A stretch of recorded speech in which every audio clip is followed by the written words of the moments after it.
Окумуштуулар бир кызыктуу байкоо жүргүзүштү.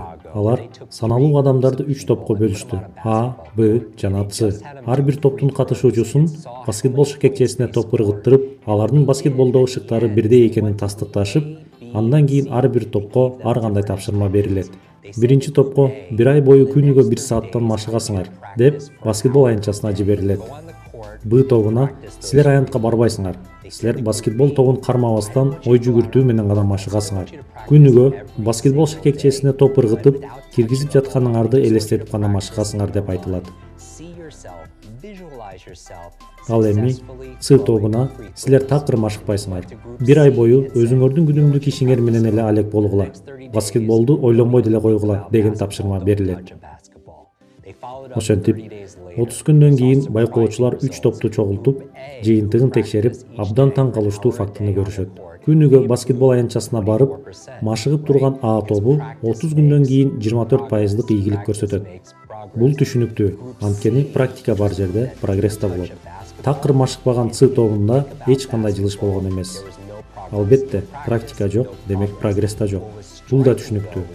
Ал эми Б тобунун жыйынтыгы абдан таң калтырган. Баскетбол тобун кармабастан элестетип гана машыккан адамдар 23% жетишкендик көрсөткөн. Бул көрсөткүч күнүнө 1 сааттан машыккан адамдардан 1 гана пайызга аз болгон. Бул деген биздин аң сезимибиз өтө чоң бир күчкө ээ экендигин далилдейт. Өзүнүн ийгилигине элестетүү менен жеткен Роджер Баннистон аттуу спортчу жөнүндө маалымат издеп көргүлө. Биздин күндөрдө да бир гана физикалык жактан машыкпастан, ою менен да машыгып, жыйынтыгын элестетип турган спортчулар бар.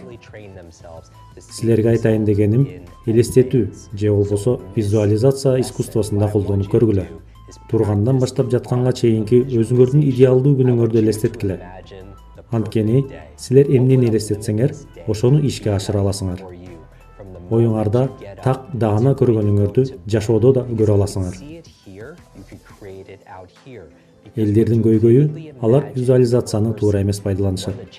Жыйынтыгында алар каалаган нерселерине жете алышпайт. Алар негатив визуализацияны көп колдоно алышат. Алар негативди элестеткен сайын ошол нерсе алардын жашоосуна келе берет.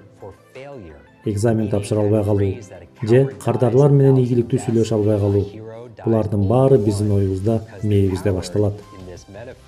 Качан силер оюңарда өзүңөрдүн идеалдуу күнүңөрдү жаратып, аны кайра-кайра оюңарда жүгүрткөндө, ошондо силердин аң сезимиңер көздөгөндү ишке ашырууга умтулат.